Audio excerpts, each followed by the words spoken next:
Hop. Bonjour à tous et bienvenue dans ce quatrième webinaire de restitution dans le cadre du projet ABAPIC. ABAPIC pour accélération du biocontrôle et des agroéquipements pour la protection intégrée des cultures. Donc, c'est un projet qui a été financé dans le cadre du plan France Relance. Donc, vous pouvez voir le logo à droite. C'est un projet qui est centré sur des freins méthodologiques pour le positionnement des produits de biocontrôle, mais qui peuvent être travaillés dans un temps court. En effet, le projet a duré 18 mois de 2021 à 2022 et il a mobilisé de nombreux partenaires techniques. Donc, vous pouvez voir les logos ci-dessous. C'est un projet méthodologique qui s'est axé en 4 objectifs. Et pour le webinaire d'aujourd'hui, on va s'axer sur l'objectif 3. Je laisserai Sébastien le décrire un peu plus tard. Vous pouvez voir le nom des intervenants en dessous avec leur institut associé. Et concernant le webinaire d'aujourd'hui, donc d'une part, il est enregistré et le replay sera disponible sur la même page web sur laquelle vous êtes inscrit, donc sur le site de l'ACTA. Et vous avez une petite boîte en bas de votre écran qui s'appelle Q&R, questions-réponses, et on vous encourage vivement à poser vos questions au fur et à mesure du webinaire. Nos intervenants y répondront par écrit, mais également on abordera certaines questions à l'oral, à la fin de toutes les présentations. Sur ce, je vais laisser la main à Sébastien.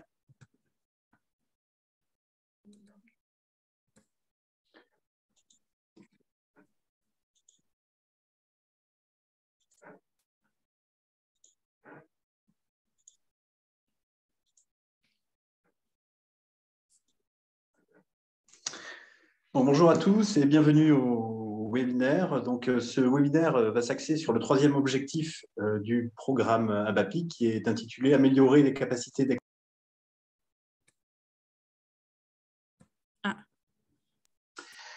L'innovation couplant biocontrôle et agroéquipement est rarement mise en avant et a d'ailleurs été peu explorée jusqu'à présent. Pourtant, elle est porteuse de nombreuses perspectives d'avenir, notamment l'amélioration du déploiement au champ de ces solutions.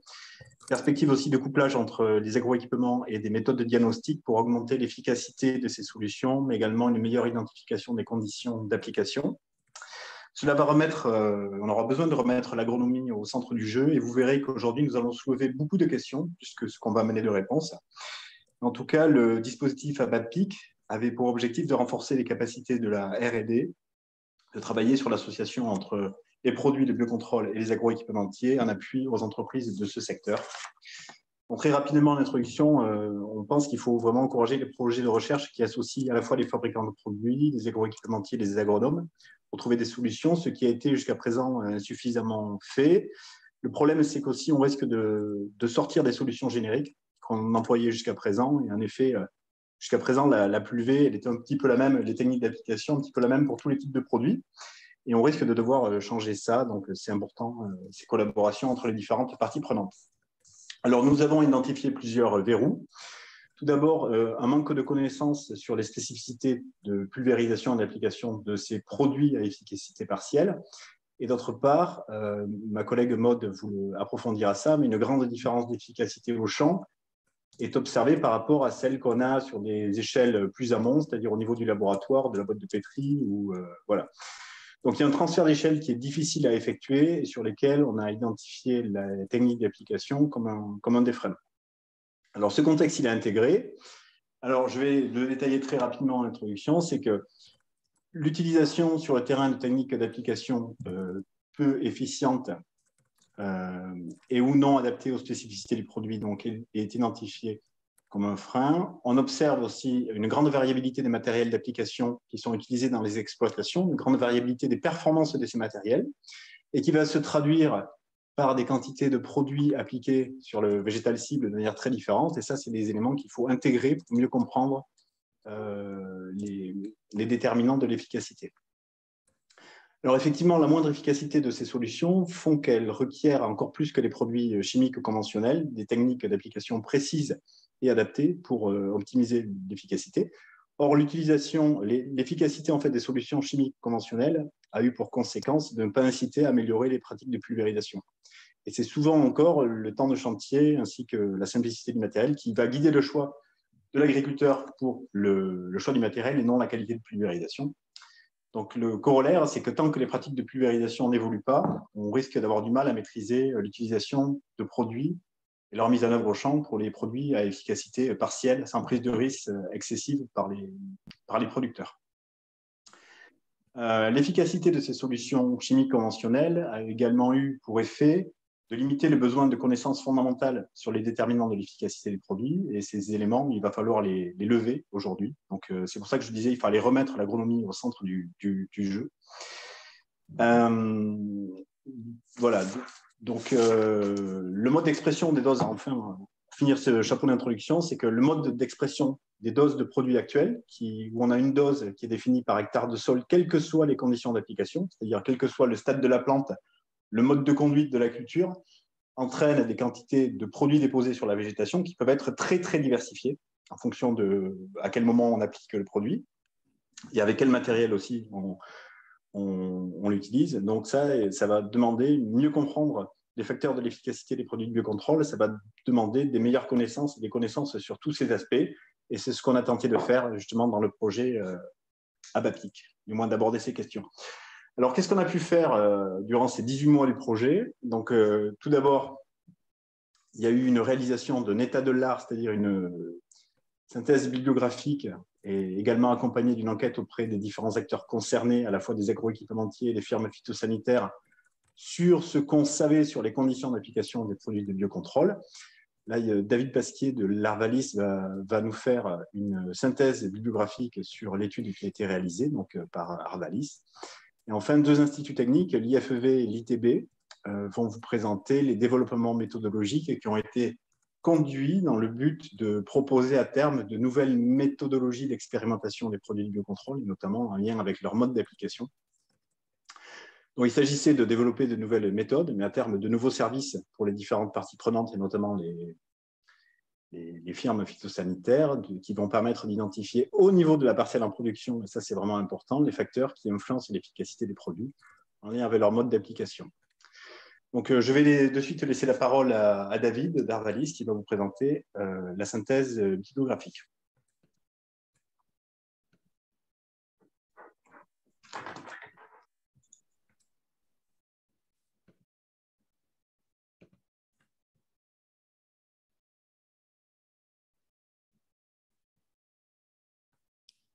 Pour information, on n'a pas ton micro. On n'a pas le micro activé. Oui, okay, j'ai bien activé mon micro. Alors, je vais basculer en mode présentation. Hop. Donc, bonjour à tous. Je me permets de me présenter. Donc, David Pasquier, je travaille à Arvalis au sein du service protection intégrale des cultures avec Benjamin Perriot, donc, qui est responsable de la thématique pulvérisation. Et on a travaillé tous les deux sur cet objectif 3 qui est les modes d'application des conditions d'application des produits de biocontrôle. On a plutôt travaillé sur la partie pulvérisation, comme vous le verrez dans les diapos suivantes.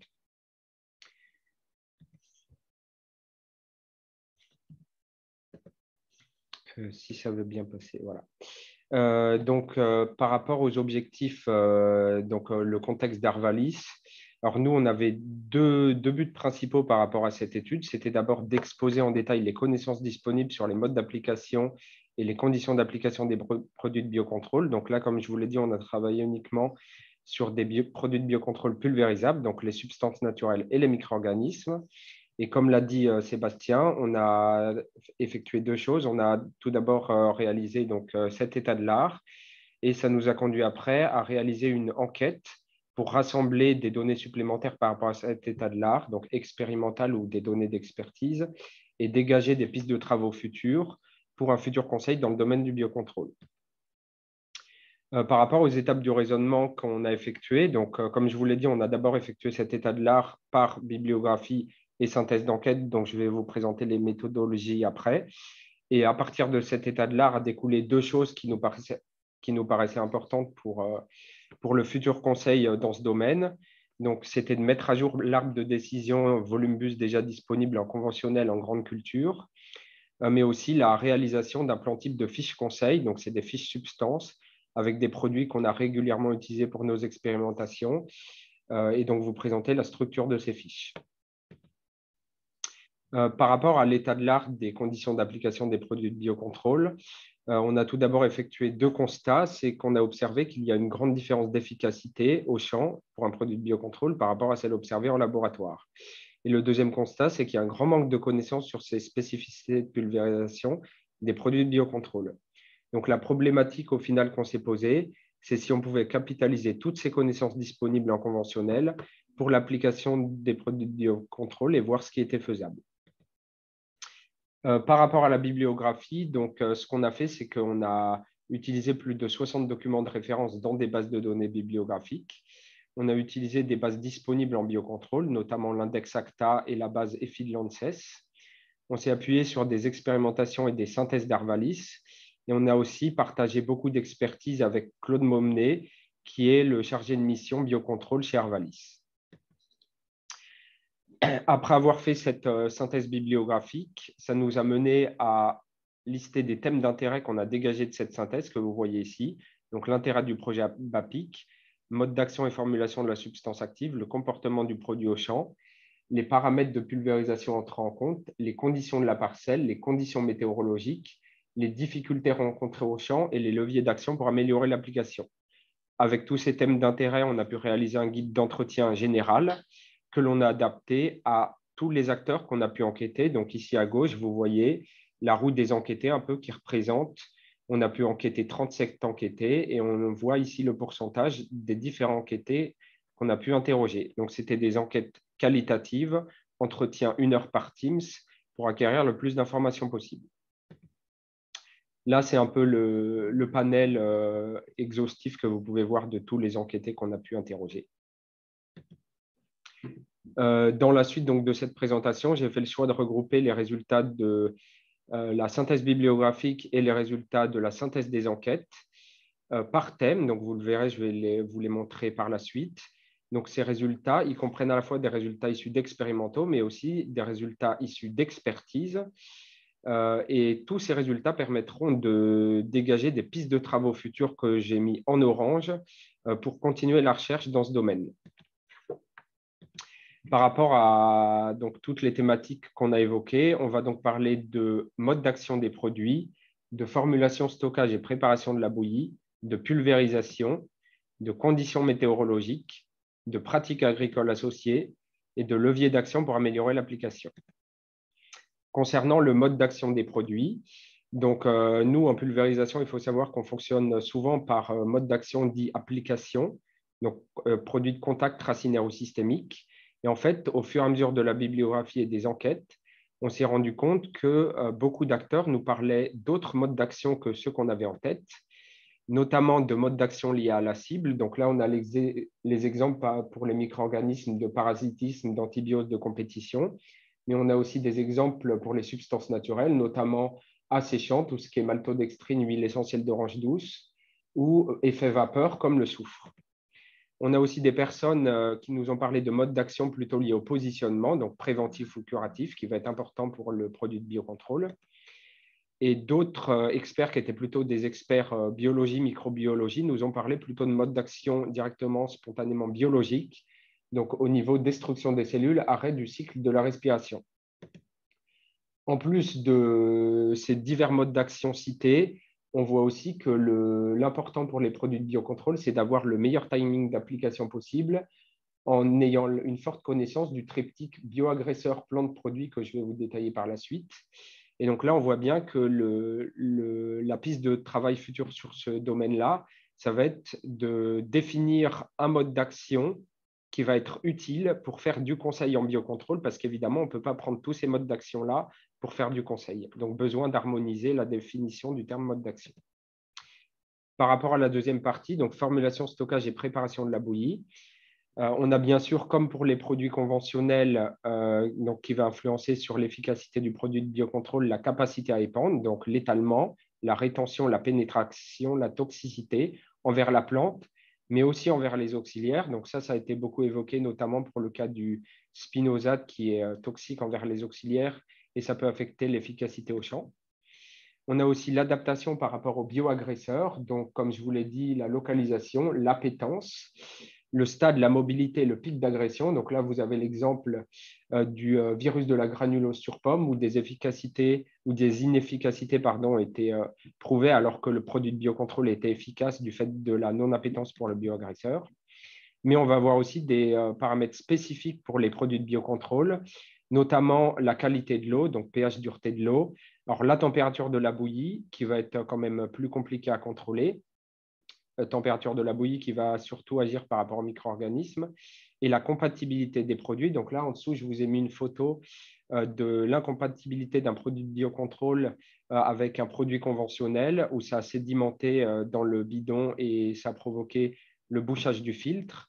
Il faut savoir que, pareil, les conditions de stockage sont importantes pour les produits de biocontrôle qui sont très réactifs, donc avoir des conditions de stockage stables et au frais. Et bien sûr, comme les produits conventionnels, l'ordre d'incorporation du conseil agricole va être important à respecter. Donc là, en piste de travaux futurs, on voit qu'il est nécessaire d'établir un lien entre la qualité de l'eau et l'efficacité des produits, de définir la température de bouillie adéquate en fonction des produits, donc ça c'est plus difficile à adapter, et de définir des critères de compatibilité des produits. Concernant la pulvérisation et les conditions météorologiques, de par la bibliographie et les enquêtes, on a pu voir qu'il y avait vraiment très peu d'essais réalisés pour ces objectifs. Néanmoins, nous, à Arvalis, donc on a pu faire quelques essais sur ces produits de biocontrôle listés en dessous. Donc, c'est des essais bus-volume que je vais vous citer après. Avec les enquêtes et la bibliographie, on a pu dégager quelques pistes. Donc, on a vu que pour améliorer l'efficacité des produits de biocontrôle au champ, c'était nécessaire d'augmenter la taille minimale du filtre de 100 mèches dû au phénomène de bouchage et aussi avoir une agitation permanente dans la bouillie. Ça, c'est le cas surtout pour les substances minérales qui sédimentent rapidement. On a aussi eu en expertise plutôt l'adaptation des volumes de bouillie selon le mode d'action. Donc, en vous prenant un exemple, un produit de compétition, donc micro-organisme qui agit par compétition, on nous a conseillé plutôt d'augmenter le volume de bouillie par rapport au volume de bouillie standard en grande culture pour sa meilleure implantation dans la culture. Et alors, on a eu un truc qu'on n'attendait pas, c'est la pression des buses. Beaucoup d'experts nous ont parlé d'une altération possible des micro-organismes liés à la pression de la buse lors d'une pulvérisation au champ. Et alors ça a été vérifié dans quelques études, notamment en vinification, où les micro-organismes utilisés dans les tuyaux perdaient leur efficacité à cause de la trop forte pression dans les tuyaux. Par rapport aux conditions météorologiques, donc on a comme les produits conventionnels le vent et la pluie le moins possible pendant le traitement, une hygrométrie élevée entre 70 et 90%. Et par contre, la température et la luminosité seront du conseil au cas par cas. Donc la maltodextrine notamment nécessite des températures élevées et l'huile essentielle d'orange douce aussi, supérieure à 25 degrés pour un séchage plus rapide et une efficacité plus forte. Alors ça pose des questions notamment sur les bonnes pratiques expérimentales quand on travaille à des températures supérieures à 25 degrés. Beauvaria bassania, comme beaucoup de micro-organismes, nécessite des luminosités faibles pour ne pas être altérées. Et alors le cas particulier de l'acide pélargonique que je vais vous présenter, qui lui va être plus efficace sous une luminosité élevée.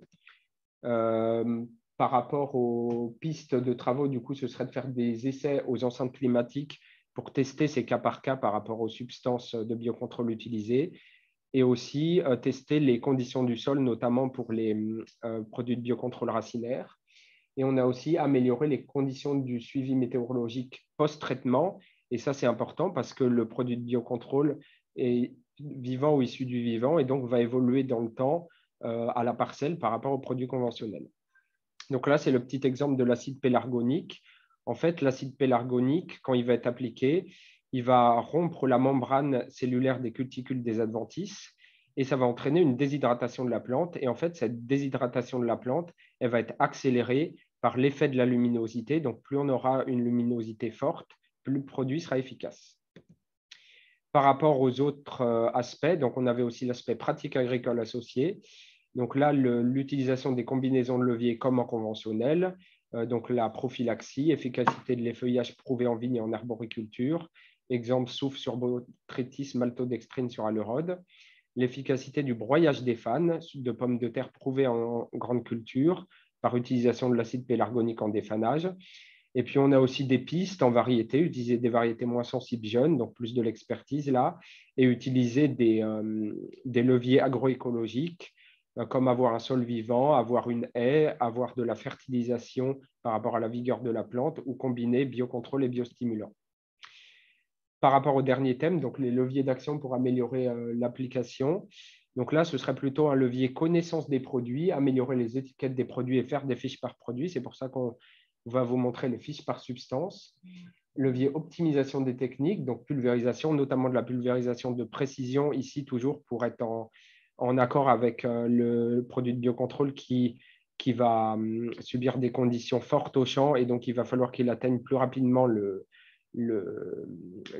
bioagresseur à traiter, et aussi valoriser les retours d'expérience des agroéquipementiers. Donc, on l'a vu, la combinaison des leviers va être efficace avec la prophylaxie. Et enfin, il va y avoir le levier outils d'aide à la décision, donc avec des outils de type bulletin santé du végétal, des outils sur la pulvérisation, donc volume buse, des outils aussi sur les conditions météorologiques, mais là, il va y avoir un gros travail à faire par rapport à ça.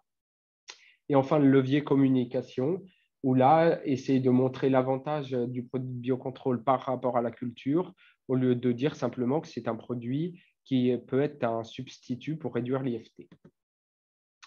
Par rapport à la deuxième partie, donc après cet état de l'art, on a réfléchi par rapport à l'arbre disponible déjà en grande culture Arvalis. Donc là, ce que vous voyez, c'est un arbre de décision donc, qui présente les volumes de bouillie minimaux conseillés en fonction du type de buse et la fonte classique utilisée en grande culture, et une buse à injection d'air à 66% en fonction du type de cible et du type de produit, donc là pour les produits conventionnels.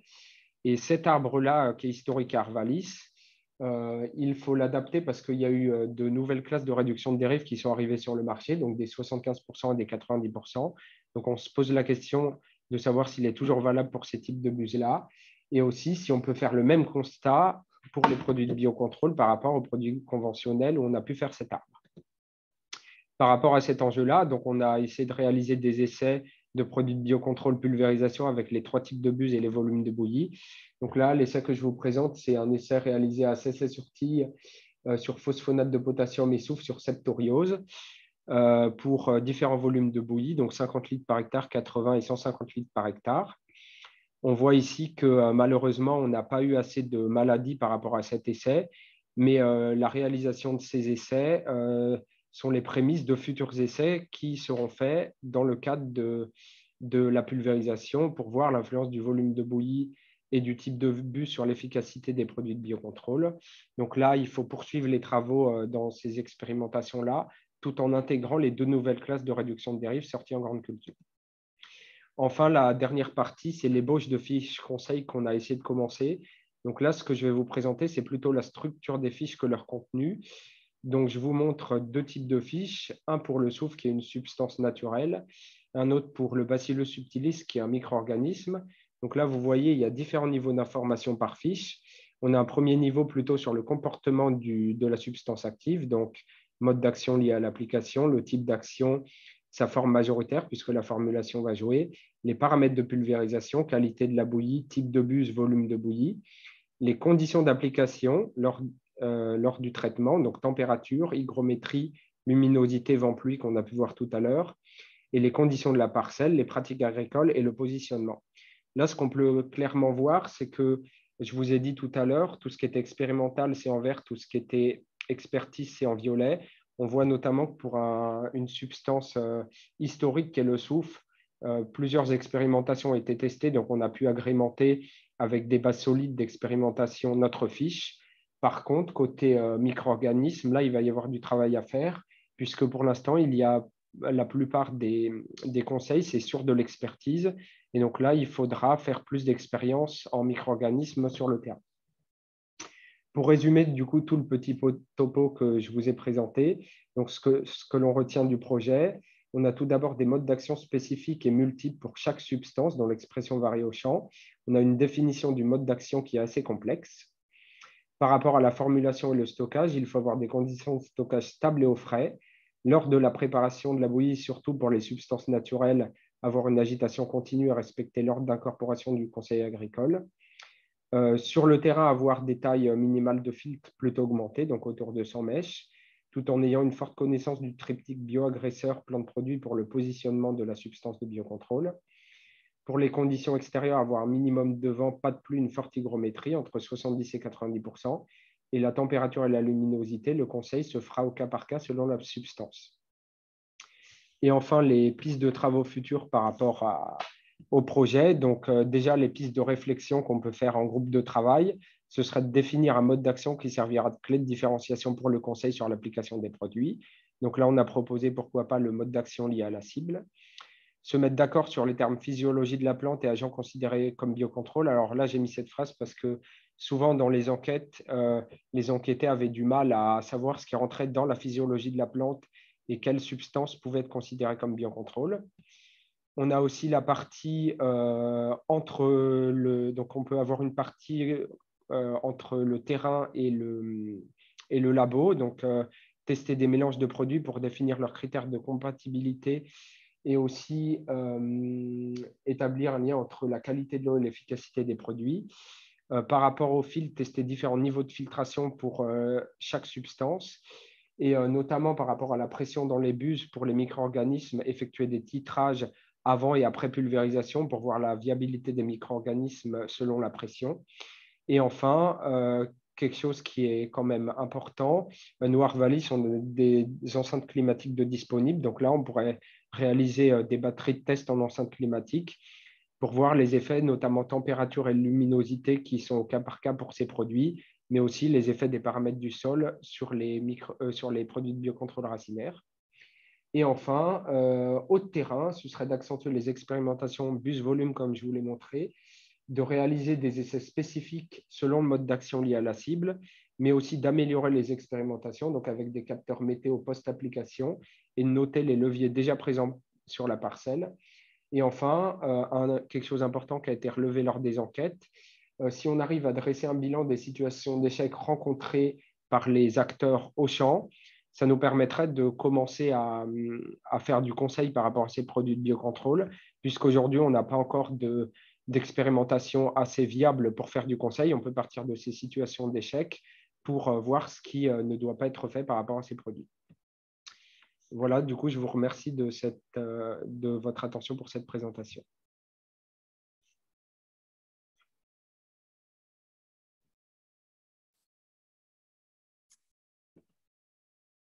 Je crois que la main, du coup, passe à Maude et Sébastien. Parfait. Je vais activer le son. Oui, tu nous le remets en mode diapo. Tu peux même basculer là, je pense. Nickel. OK. Alors, bonjour à tous. Je m'appelle Maude Lovis et je travaille pour l'IFV, l'Institut français de la vigne et du vin. Donc, d'abord, je vais revenir un peu sur ce que Sébastien a mentionné au tout début du webinaire pour vous présenter le contexte actuel par rapport à l'utilisation des solutions de biocontrôle. En fait, cette utilisation des solutions de biocontrôle au champ va se heurter à plusieurs difficultés.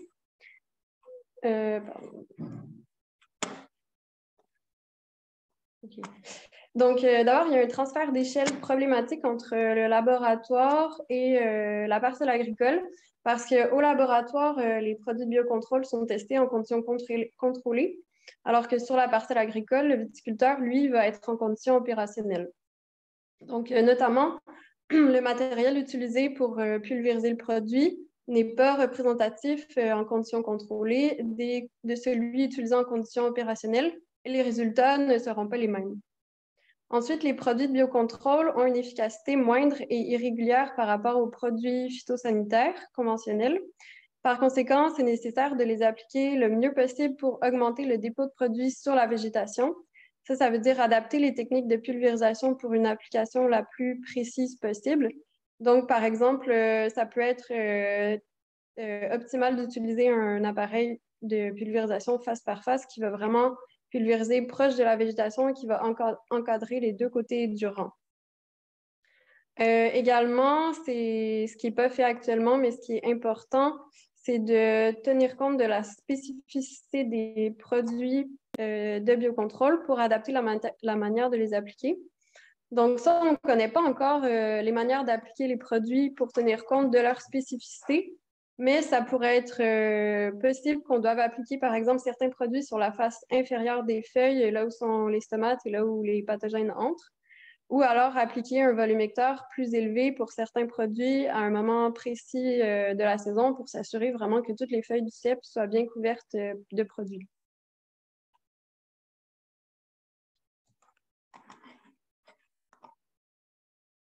J'essaie de changer.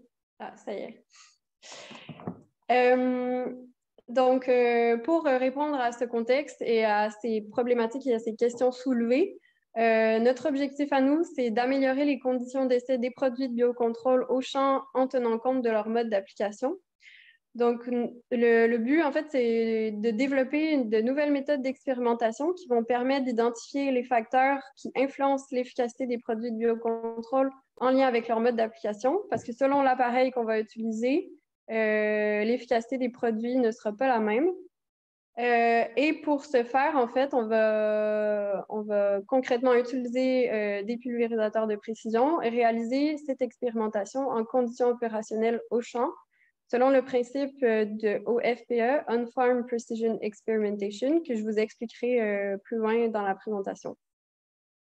Et au final, notre objectif, c'est de définir par rétroaction un cahier des charges pour une pulvérisation adaptée aux spécificités des produits de biocontrôle pour que le viticulteur applique les produits et sache d'une part comment les appliquer, mais soit certain qu'ils soient bien efficaces.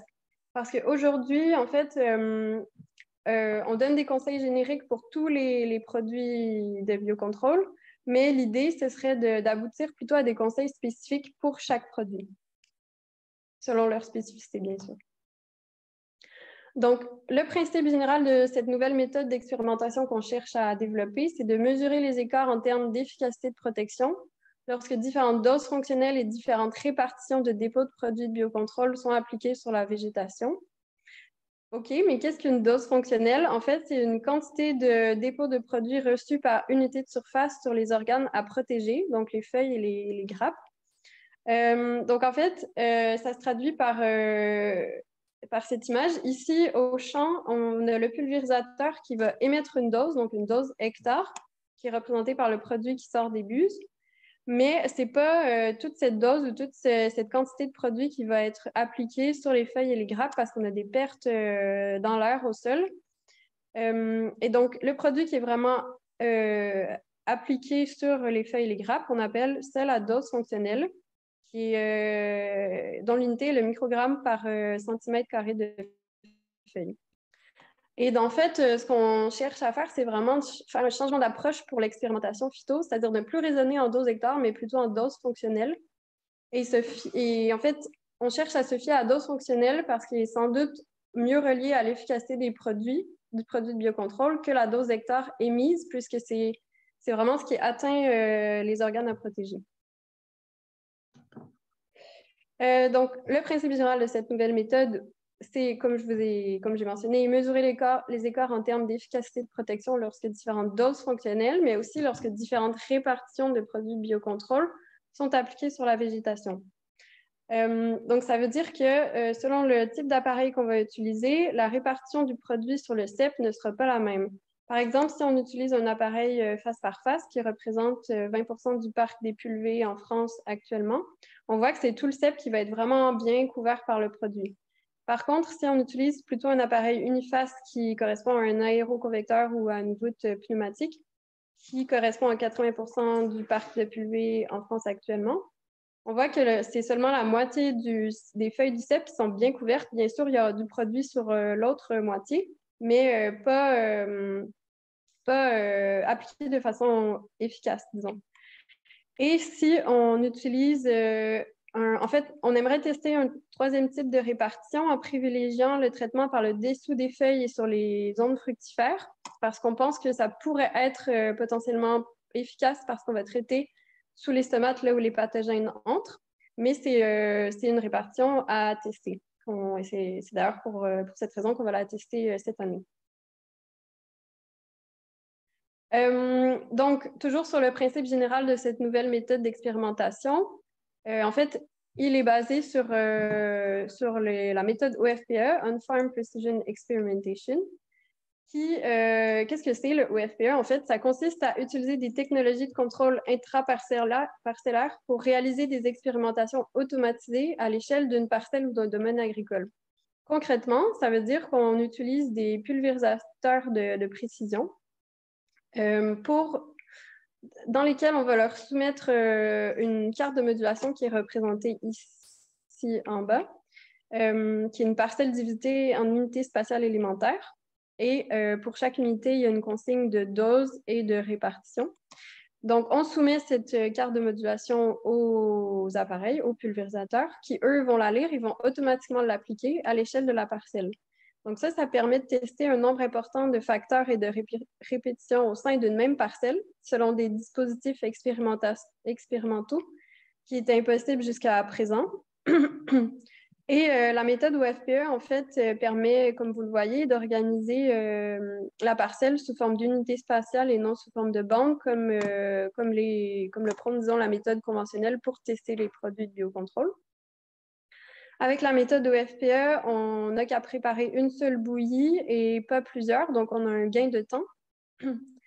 Et dans notre cas, on va utiliser un pulvérisateur face par face à commande numérique et non un pulvérisateur à dos, comme le sont testés actuellement les produits de biocontrôle. Donc, ça correspond plus à ce qui est fait au champ par le viticulteur. Donc là, je vous ai expliqué un peu le principe de la méthode d'expérimentation qu'on cherche à développer. Maintenant, comment l'appliquer, cette nouvelle méthode? Notre démarche est divisée en 2 étapes, 2 phases. La première phase était une phase de mise au point technologique qui a eu lieu en 2021-2022, financée sous ABAPIC. Et l'objectif de cette phase était de développer en étroite collaboration avec les industriels partenaires des pulvérisateurs de précision qui permettent de piloter précisément les paramètres de l'application. Donc, ces pulvés permettent d'appliquer la dose fonctionnelle et la répartition de dépôt souhaitée au bon endroit sur la parcelle, sur la végétation.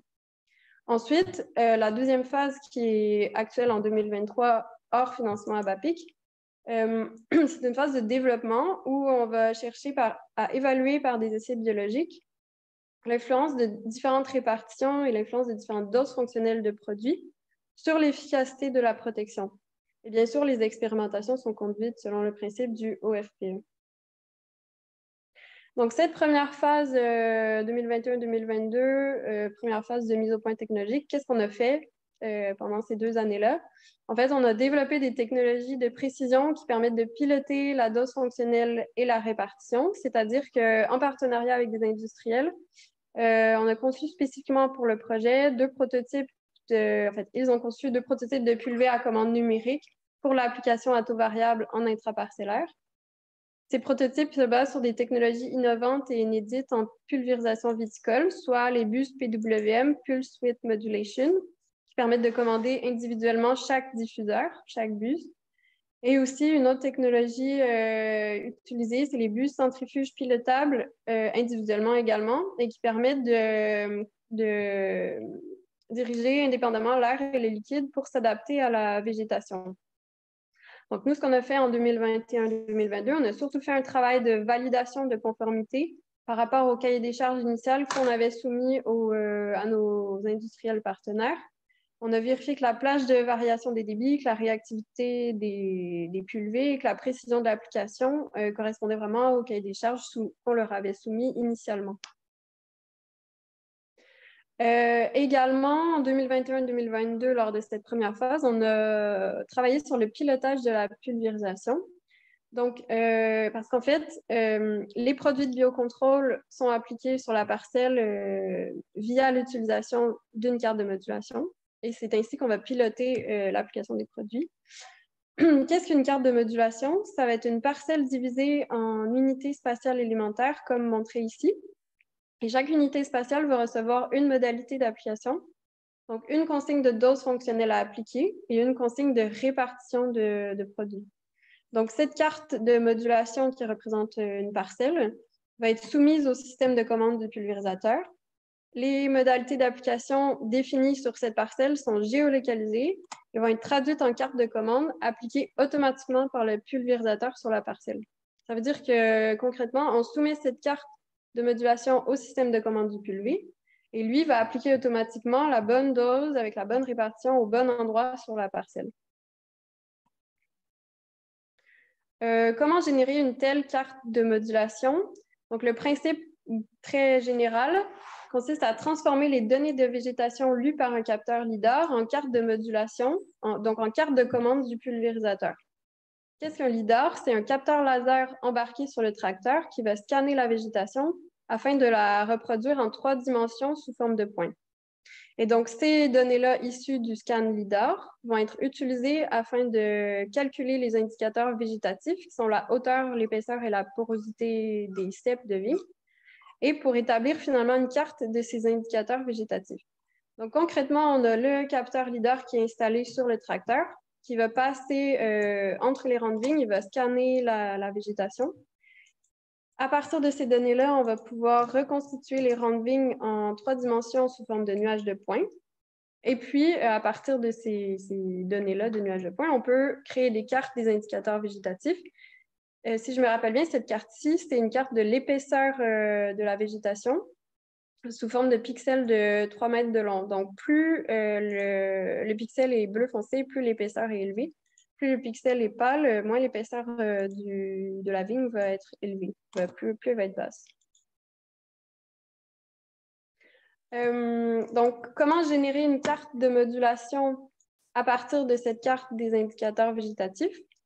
C'est via l'utilisation d'un algorithme de modulation qu'on appelle chaîne de traitement des données LIDAR.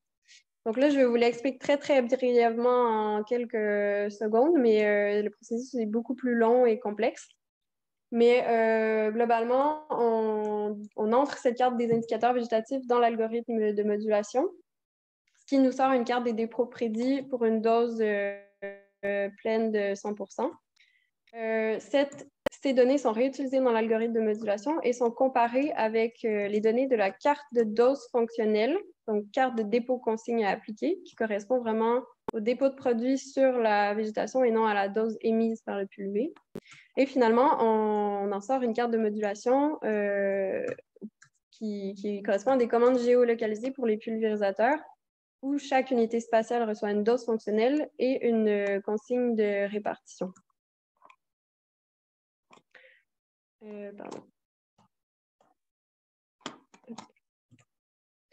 Donc finalement, les perspectives, c'est-à-dire qui commencent dès cette année pour la campagne 2023, on va appliquer cette nouvelle méthode d'expérimentation en modulation intraparcellaire qu'on a développée au courant des 2 dernières années. On va faire des premiers tests au champ pour évaluer par des essais biologiques l'influence de différentes répartitions et différentes doses fonctionnelles de produits bio, cuivre et soufre sur l'efficacité de la protection aux phytos. Bien sûr, les expérimentations sont conduites selon le principe du OFPE.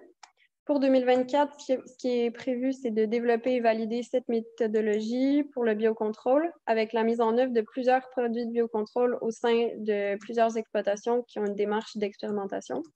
Puis finalement, en 2025, l'idée, c'est vraiment de développer des éléments de raisonnement agronomique qui vont servir de support aux équipementiers pour développer des technologies de pulvérisation adaptées au biocontrôle, dont les technologies de précision.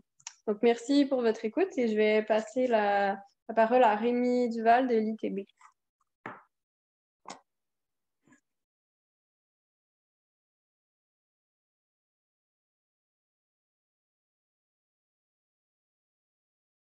Merci, bonjour à tous. J'essaie de remettre. Voilà. C'est bon, j'espère que la présentation est visible et que vous m'entendez bien. Donc, Rémi Duval à l'ITB. Donc, moi, je vais simplement illustrer une problématique d'application du biocontrôle spécifiquement à la betterave. Alors, vous savez sans doute que la betterave et la filière betterave-sucre est confrontée depuis quelques années à un problème sanitaire majeur avec le développement du puceron et de la jaunisse. Et depuis l'arrêt des néonicotinoïdes, on doit aujourd'hui trouver des solutions alternatives. Donc, ce sont des solutions qui sont travaillées dans le cadre d'un programme de recherche qui s'appelle le PNRI. Mais le PNRI ne couvre pas tout. Le PNRI ne couvre pas les aspects agroéquipement. Par contre, le PNRI, ce programme recherche activement du côté des solutions de biocontrôle. Donc là, je vais vous parler plutôt de ces questions d'application. Alors, donc le sujet, c'est la betterave à sucre et la jaunisse. Donc, vous voyez, en espérant que l'écran soit, j'ai l'impression d'être un peu déformé, mais c'est grave. En bas à droite, vous avez ce que peut être un champ qui commence à être infesté par la jaunisse jaunisse virale qui est transmise par un puceron Byssus persisté qui peut arriver assez vite sur la culture, hein, quasiment dès ça de 2-4 feuilles quand les conditions climatiques sont favorables. Et puis, un puceron donc, qui transmet le virus et qui a la fâcheuse tendance de se cacher sous les limbes, donc plus rarement dessus. Donc, et en plus, souvent les feuilles jaunes tendent à s'enrouler. Donc, les pucerons profitent aussi de ces enroulements de bord de limbe pour se cacher, des éventuelles applications de produits. Donc ça, c'est le problème que l'on a aujourd'hui. Alors, on a des solutions de biocontrôle qui sont travaillées dans le cadre du programme PNRI. Il y a des choses qui semblent intéressantes. On a 2 étapes en fait quand on travaille sur ce type de produit de biocontrôle. Il y a une étape, on va dire, en conditions contrôlées sous serre. Et puis, il y a une étape, une fois qu'on a fait un peu ce screening des produits qui montrent une certaine efficacité sous serre, on les passe en essai au champ. Et je dirais que là, c'est un peu le crash test, l'application au champ, où on voit que, ici, dans un exemple, en 2022, un essai au champ dans le Nord-Pas-de-Calais, en comparant des différents produits de contrôle à des applications de produits conventionnels, en l'occurrence le TPK, on voit que la maîtrise du développement des pucerons est quand même assez faible avec les produits de biocontrôle, alors que là, ce sont des produits qui ont donné une certaine efficacité en conditions contrôlées. Par exemple, les acides gras qui sont indiqués ici font partie de types de produits dont on attend des résultats, mais au vu de ce qui se passe au champ, et sachant que ce sont des produits dont on peut penser qu'ils ont une certaine efficacité, comment dire, la conclusion de ces experts, c'est que c'est sans doute le mode d'application des produits de biocontrôle qui est pénalisant et sur lequel il faut travailler. Parce que ce sont, à la différence d'un produit comme le TPK, ce sont des produits qui travaillent en contact, doivent être au contact des pucerons. Et donc, il faut vraiment que le produit aille trouver le puceron là où il est et là où il est caché, je veux dire. Alors, pour répondre à ces questions, on a eu l'opportunité avec Abapic d'engager un travail sur l'application de produits de biocontrôle sur betterave. Et on s'est rapproché de France Pulvé, donc qui est l'entité du groupe Excel qui rassemble l'activité pulvérisation du groupe Excel. Et on s'est rapproché d'eux pour réfléchir et commencer à tester des choses sur nos applications. Alors, on a commencé par le plus simple, hein, et c'est des choses qui vont se poursuivre de façon peut-être avec un peu plus de prospective, mais on a commencé par travailler sur des applications avec des buses classiques sur un banc de semoir un banc de pulvérisation qu'on a à l'ITB et qui nous a permis de comparer différentes buses. Alors, vous avez la liste des buses qui sont listées en dessous avec différents types de jets, surtout différentes tailles de gouttelettes. Peut-être la buse la plus particulière étant la dernière, la TXA, qui est une buse à turbulence qui, à ma connaissance, n'est pas très utilisée en grande culture. Donc, on a fait ces tests en conditions contrôlées et on regardait à différents stades quel était le résultat de la qualité de l'application de nos pulvérisations. Alors, très rapidement, les résultats, en fait, comme on s'intéresse à l'application d'un produit sur les deux faces des feuilles, et je dirais même ce qui nous préoccupe le plus, c'est la qualité de l'application sur la face inférieure des feuilles, donc là, la face, on va dire, cachée. On avait convenu avec les collègues de France Privée de faire une note globale, enfin de mesurer à la fois l'intensité, donc la quantité de produits reçus et l'homogénéité des produits sur les deux faces, et puis de faire une note synthétique en donnant un poids supérieur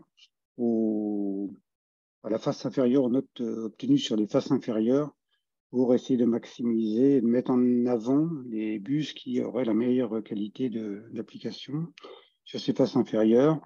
Alors, résultat assez décevant, par la TXA, dont je disais qu'elle est un peu spécifique, qui n'est pas mauvaise, elle donne les résultats, en tout cas les plus intéressants sur les tests à 2 feuilles et les tests à 6 feuilles, arrive à se démarquer par rapport aux autres.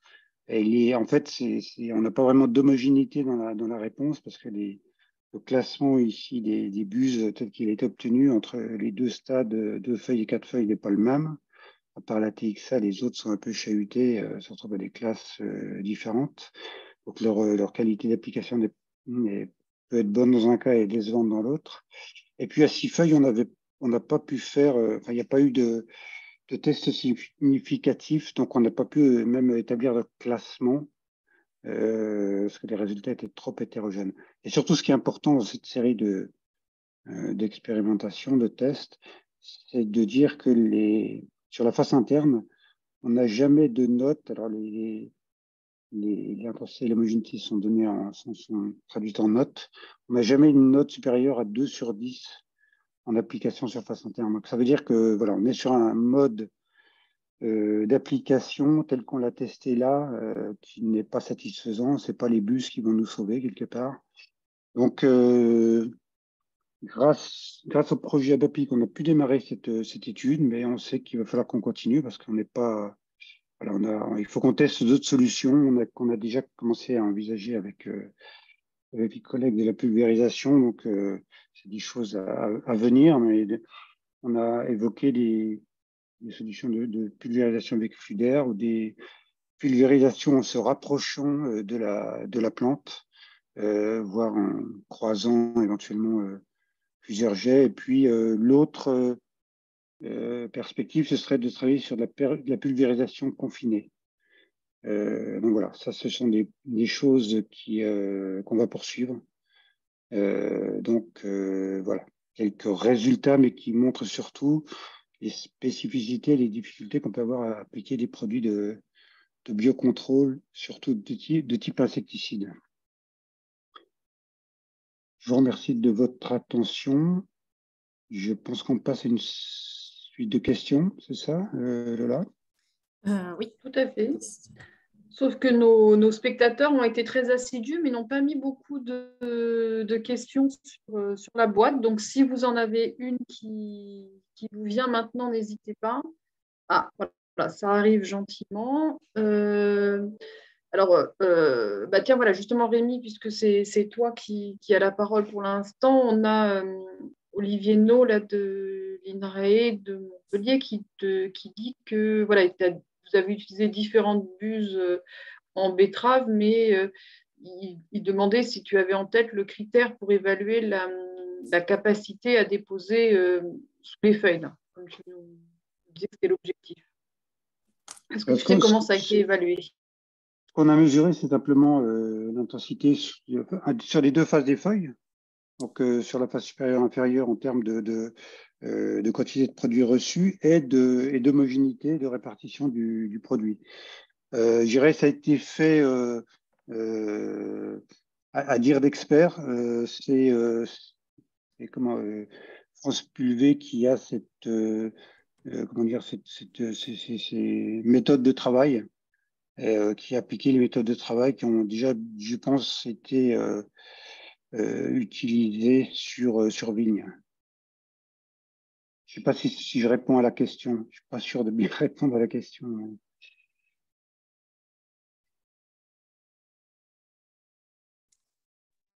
J'ai mon micro coupé. Alors, visiblement, la betterave, oui. ça plaît parce qu'on a une deuxième question, Je crois Rémi. que Olivier No, il a précisé, je précise la question, l'espoir était que certains principes secouaient plus les feuilles. Que certains types de buses. Peut-être. Oui, alors, il y a des choses qu'il va falloir qu'on travaille, c'est vrai, mais on a oui, devant les solutions qu'il faut qu'on envisage, c'est donc arriver à aller chercher les pucerons sous les feuilles, donc peut-être avec un flux d'air. Donc c'était une des idées qui avait été proposée. Parce que les pucerons, ils sont quand même bien accrochés. Il faut quand même bien les secouer pour qu'ils tombent. Après, Rémi, on a un spectateur anonyme qui nous demande si l'influence du volume de buis a aussi été testée sur l'efficacité des produits en betterave. Alors, non. Là, en l'occurrence, ça n'a pas été testé dans le cadre de cette étude. D'accord. Donc, ça veut dire qu'on a quand même plein de possibilités encore pour avancer. Oui, alors j'ai pas une vision exhaustive du sujet. C'est vrai qu'aujourd'hui, j'ai travaillé dans un cadre surtout de recherche de produits plus que de recherche sur les modes d'application, finalement. Et même des questions enfin là, on en parle sur les biocontrôles, mais on peut même se poser la question par rapport à des produits plus conventionnels. Hein. À partir du moment où on cherche des insectes qui sont bien cachés dans une végétation, la question du mode d'application devient cruciale. Et effectivement, on n'avait pas énormément travaillé jusqu'à présent.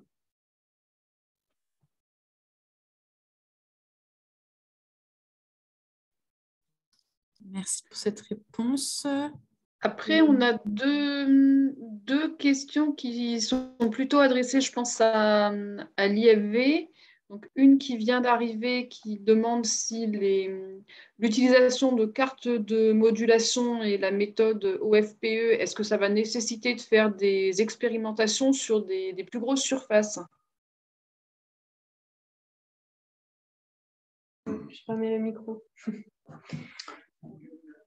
Oui. Ah, attends, en fait, si tu réponds, il faut que tu mettes ton micro.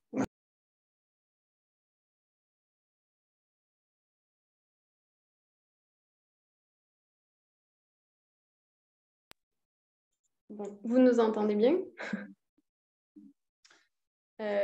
Oui, on t'entend. Oui, bonjour, merci pour ces questions. Alors, la première question, elle s'intitulait « Comme on ne connaît pas… »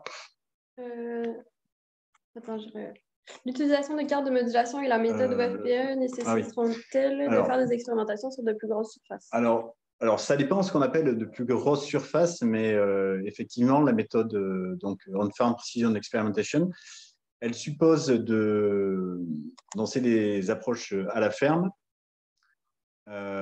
effectivement sur de plus grandes surfaces que les expérimentations phyto-conventionnelles, tout à fait, pour différentes raisons. Pour des raisons, de toute façon, on peut, avec ce principe-là, on ne peut pas inoculer les parcelles. Et du coup, la solution, c'est de pouvoir reproduire les modalités expérimentées sur plusieurs placettes qui sont disposées dans des parcelles, dans différents contextes. Et donc, pour des questions statistiques, ouais, tout à fait, ouais, il faut, tel qu'on l'envisage aujourd'hui, ça nécessite de faire de l'expérimentation à l'échelle de la parcelle. Tout à fait, oui.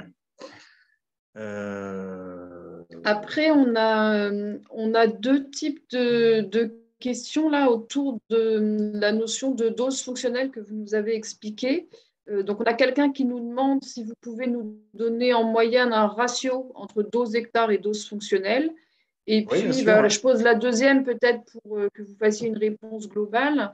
Il y avait aussi une question là, qui avait été posée pendant la présentation pour savoir si finalement cette notion de dose fonctionnelle, elle pouvait être valable pour l'ensemble des situations. Donc, il y avait l'exemple du soufre qui était donné en disant si finalement il y a un mode d'action gazeux, est-ce que dans ces cas-là, la dose fonctionnelle a a le même sens si on parle de masse de produits par feuille.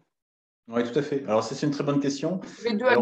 Alors, la question, elle pose la question si on a des certitudes. Des certitudes, on en a pour partie, mais c'est plus de fortes présomptions qu'on puisse mieux lire les courbes de réponse dose-efficacité quand on s'intéresse plutôt à ce qui est arrivé sur les organes à protéger, donc des doses surfaciques, ce qu'on appelle les doses fonctionnelles, par rapport à la dose hectare, qui est la base de l'homologation actuelle de tous les produits. Et le problème de la dose hectare, et ça les firmes phytosanitaires le savent très bien, c'est que quand on compare des essais qui ont été réalisés dans des contextes très différents, notamment je parle pour la viticulture, hein, quand on réalise des essais en Champagne ou en Charente, d'un côté on a des rangs qui sont espacés d'1,10 m ou 1 mètre, et de l'autre côté des rangs à 3 mètres. Quand on compare des doses hectares, et en plus quand on intègre l'évolution des stades végétatifs, on compare des doses qui n'ont rien à voir quand on... En fait, c'est des doses déposées par unité de surface qui n'ont rien à voir. C'est ce qu'on a également pu calculer dans nos différentes expérimentations. Et ce qu'on peut voir, si vous voulez, si on intègre tout, à la fois le facteur végétal et à la fois le facteur qualité de pulvée, des mêmes doses hectares appliquées peuvent se traduire par des niveaux de dépôt moyens. Alors après, je passe sous le tapis le fait que quand on parle de dépôt moyen, et c'est ce que Maud a intitulé aussi la question de la répartition de ces dépôts au sein de la végétation. Mais si on regarde juste un des paramètres qui est le dépôt moyen, on a des variations de dépôt moyen qui sont de l'ordre de 1 à 20. Vous voyez, de 1 à 20, il y a beaucoup de choses, il y a de telles différences qu'on pense qu'il est très utile de pouvoir creuser ces questions-là. Alors, en plus de la dose, il y a effectivement d'autres questionnements qui peuvent se poser. C'est à la fois la question de la taille des gouttes, à la fois la question du mouillage en fonction des modes d'action. Mais c'est ce qu'on disait en préambule, c'est qu'on risque d'avoir des solutions qui seront de plus en plus différenciées par rapport au mode d'action des produits. Et ça, il faudra en tenir compte sans doute pour garantir demain l'efficacité des produits et de manière à pouvoir assurer un peu mieux le déploiement des solutions de biocontrôle au champ. Voilà. Alors ça, c'était pour la première question. En moyenne, quel est le ratio dose hectare versus dose fonctionnelle? De manière très simple, ce qu'on peut dire, c'est qu'une dose hectare, on exprime la dose fonctionnelle. L'unité qu'on utilise, c'est des nanogrammes par décimètre carré pour 1 gramme par hectare de produit appliqué, au sens de 1 gramme par hectare au sol. Et donc, ça, je pourrais l'écrire un peu de manière, parce que ce n'est pas facile à noter. Mais en gros, quand on applique 1 gramme par hectare, en fonction des différentes situations, on peut avoir des dépôts surfaciques, des dépôts surfaciques moyens, dans ce qu'on appelle la dose fonctionnelle, qui varient entre 50 nanogrammes par décimètre carré jusqu'à 1200, en fonction des situations. Donc, ça vous permet de voir ce ratio-là.